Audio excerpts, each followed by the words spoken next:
시청자 여러분 안녕하십니까? VOA 모닝뉴스 시작합니다. 한국 전쟁이 발발한 지 70년이 넘었지만 7천여 명이 넘는 미군 참전 용사들이 여전히 가족의 품으로 돌아오지 못하고 있습니다. 가족들은 사랑하는 이들의 흔적을 찾아줄 미국 국방당국의 작업이 진전을 이루길 바라고 있습니다. 첫 소식 박형주 기자가 보도합니다. 한국 전쟁 발발 72주년을 사흘 앞둔 지난 22일 미국 중서부 오하이오주의 알비아에서 70여 년 만에 고향에 돌아온 참전 용사를 맞는 행사가 열렸습니다. 미국 육군 32보병연대 소속 케네스 포드 상병. 1950년 한국 전쟁에 참전한 포드 상병은 그해 12월 2일 한국 전쟁에서 가장 치열했던 격전지 장진호 인근 전투에서 18세의 나이로 실종됐습니다. 이후 그가 미국 땅을 다시 밟은 것은 68년이 지난 2018년 8월.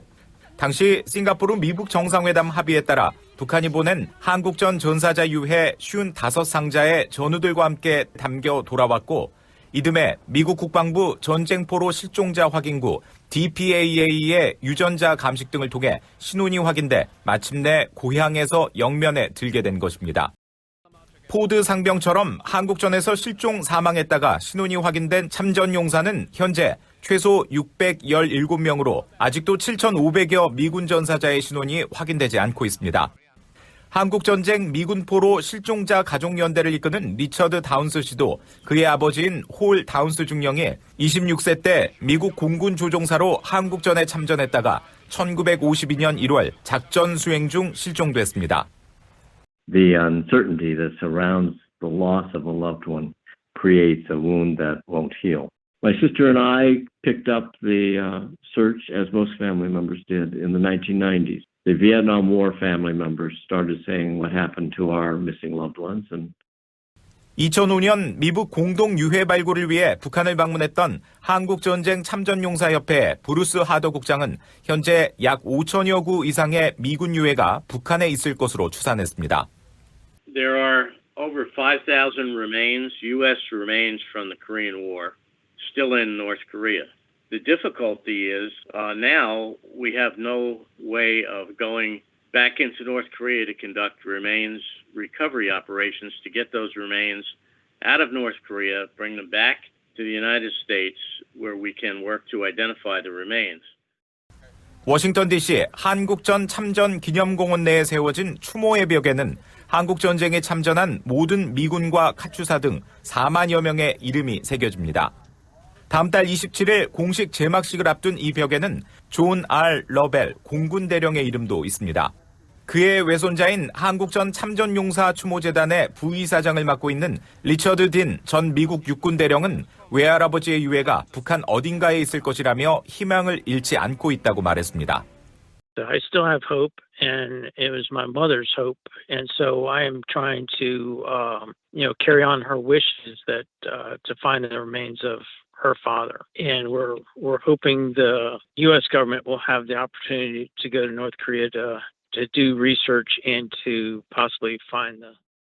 한국전쟁 미군포로 실종자 가족들은 북한이 하루빨리 미군 실종자를 송환하길 바라고 있습니다. 북한은 유해 55상자 송환 이후 하노이 미북 2차 정상회담이 결렬되자 미국 당국의 유해 송환 논의 요청에 일절 응하지 않고 있습니다. VOA 뉴스 박형주입니다. 윤석열 한국 대통령이 6.25 전쟁 72주년을 맞아 한국군과 유엔군 참전 유공자를 초청해 오찬 행사를 갖고 참전 용사들의 희생과 헌신에 감사를 표했습니다. 윤 대통령은 24일 서울 신라호텔에서 열린 참전 유공자 초청 오찬에서 참전 용사들에게 평화의 사도 메달을 수여하고 참전 용사들은 오늘날의 한국을 잇게 한 영웅들이라면서 정부는 앞으로도 6.25 전사자 유해 발굴을 위한 노력을 멈추지 않을 것이며 마지막 한 분이 가족의 품에 안기는 날까지 최선을 다할 것이라고 밝혔습니다. 윤 대통령은 이어 참전 용사들의 용기와 숭고한 정신을 받들어 한국도 국제사회의 책임 있는 일원으로서 자유를 지키는 데 역할과 책임을 다할 것이라고 강조했습니다. 이날 초청 오찬에는 참전 용사와 후손 등 200여 명을 비롯해 유엔 참전국 외교사절, 미얀군 주요 지휘관들이 참석했으며 70년 만에 유해를 확인한 고 김학수일병의 유족과 50여 년 만에 북한을 탈출해 돌아온 한국군 포로 참전 용사들도 함께했습니다. 미국 의회에서 한국에 대한 미국의 확장 억제 현실화 방안을 행정부에 요구하는 움직임이 속도를 내고 있습니다. 미국과 한국의 두 정상이 확장 억제 강화를 위한 협력 의지를 확인한 데 이어 구체적 이행 계획을 의회에 보고하라는 주문이 하원 국방수권법안에 포함됐습니다. 조상진 기자가 보도합니다.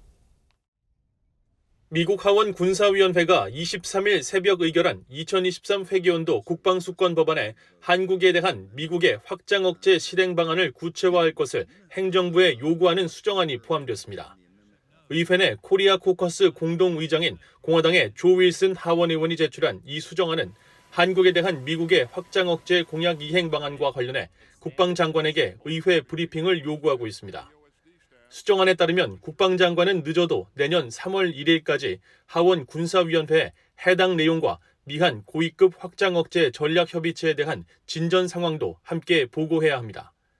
의회 내 이런 움직임은 조 바이든 대통령과 한국의 윤석열 대통령이 지난달 서울에서 열린 정상회담을 통해 확장 억제 실행력 제고를 위한 양국 간 협력 강화를 약속한 가운데 나왔습니다. 군사위원회는 수정안에서 바이든 대통령이 핵과 재래식, 미사일 방어 역량 등 미국의 모든 방어 역량을 동원한 한국에 대한 미국의 확장 억제 공약을 확인했던 지난 5월 21일 윤 대통령과 바이든 대통령의 공동 성명을 인식하며 두 정상은 고위급 확장 억제 전략협의체 EDSCG를 조속히 재개하기로 했다고 밝혔습니다. 이어 두 정상은 연합 방위 태세를 강화함으로써 억제력을 더욱 강화할 것을 약속하고 조건에 기반한 전시작전권 전환에 대한 약속도 재확인했다고 덧붙였습니다. 미한 정상 간 합의에 이어 미국 의회에서도 관련 입법을 통해 한국에 대한 미국의 확장 억제 신뢰도를 높이기 위한 노력이 탄력을 받는 모양새입니다. 이날 하원 군사위원회가 의결한 국방수권법안에는 국방당국이 북한 등 적국의 핵 프로그램 현황과 전망을 평가해 늦어도 내년 3월 1일까지 의회 브리핑을 할 것을 요구하는 수정안도 포함됐습니다. 이 수정안은 공화당의 스콧 데잘레이 하원 의원이 제출한 것으로 군사위원회는 미국과 동맹, 파트너국에 대한 전략적 공격을 억제하는 데 있어 미국의 핵 전력이 수행하는 중요한 역할에 주목하고 있고 러시아와 중국, 북한 핵무기의 확장과 현대화, 그리고 그 역량이 시사하는 바를 우려하고 있다고 밝혔습니다. 이 밖에 하원 군사위원회 국방수권법안에는 공화당의 단 베이컨 하원 의원이 제출한 중국, 러시아, 이란, 북한의 연례 군사 역량 평가 보고서를 매년 공개할 것을 요구하는 수정안도 담겼습니다. BOA 뉴스 조상진입니다. 북대서양조약기구 나토가 한국 대통령의 나토 정상회의 참석을 계기로 북한 핵 문제 해결을 위해 적극 협력하겠다는 의지를 밝혔습니다. 완전하고 검증 가능하며 되돌릴 수 없는 한반도 비핵화를 전적으로 지지한다는 입장도 재확인했습니다. 조은정 기자가 보도합니다. 북대서양 조약기구 나토는 나토와 한국은 WMD, 즉 대량 살상 무기와 운반 수단의 비확산 분야에서 계속 협력하고 있다고 밝혔습니다. 나토 당국자는 23일 윤석열 한국 대통령의 나토 정상회의 참석을 계기로 북한 문제 해결을 위한 협력 방안을 묻는 VOA의 서면 질의에 이같이 답했습니다.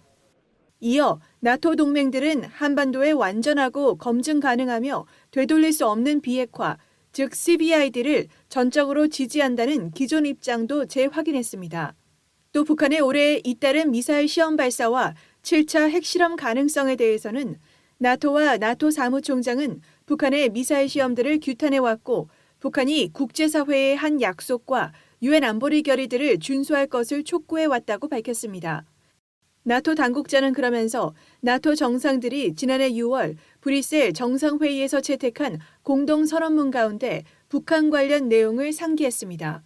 공동선언문은 관련 안보리 결의에 따라 한반도에 완전하고 검증 가능하며 되돌릴 수 없는 비핵화에 대한 나토의 전적인 지지를 강조하며 북한이 이 목표를 향해 미국과 의미 있는 협상에 관여할 것을 촉구한다는 내용이 담겼습니다.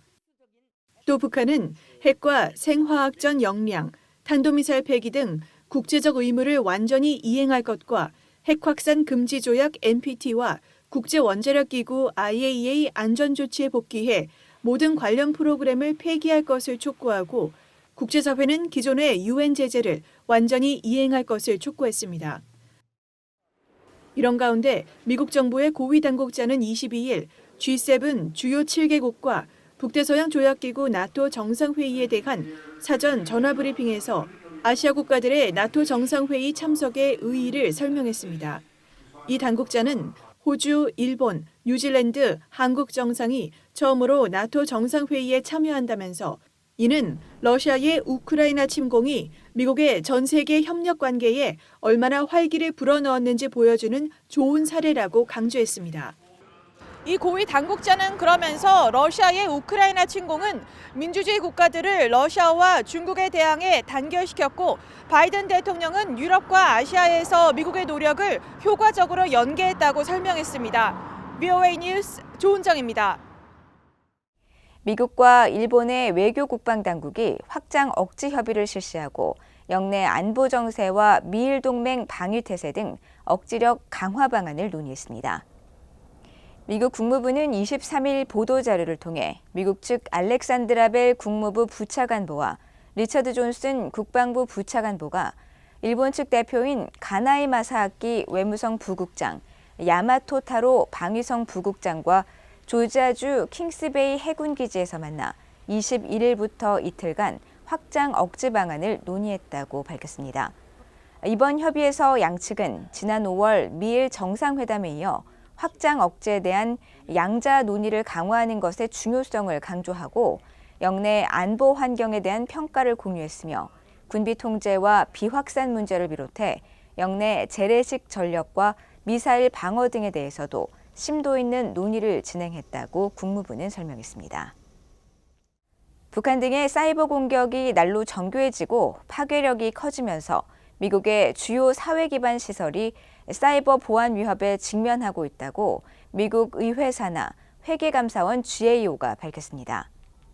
회계감사원은 최근 공개한 미국의 사이버 안보 관련 최신 보고서에서 북한 등 국가주도 사이버 위협 행위자들과 비국가 행위자들이 미국의 핵심 기반 시설에 제기하는 위협이 점증하고 있다고 지적했습니다. 이어 이러한 위협 행위자로 중국과 러시아, 이란, 북한 등 국가주도 행위자를 비롯해 범죄 집단과 해커, 테러리스트 등 비국가 행위자를 지목하고 이들의 역량 향상에 따라 공격 수위도 훨씬 더 높아지고 있다고 우려했습니다. 회계감사원은 특히 북한이 제기하는 사이버 위협에 대해 정교하고 민첩한 간첩 활동과 공격적인 사이버 범죄 위협을 제기한다고 지적하고 이 같은 공격에 대응하기 위해 미국 정부 차원에서 사전적 보안 강화를 비롯해 사후적 피해 보상을 위한 정책 방안을 마련해야 한다고 강조했습니다. 이상으로 VOA 모닝 뉴스를 모두 마칩니다. 시청해주신 여러분 고맙습니다.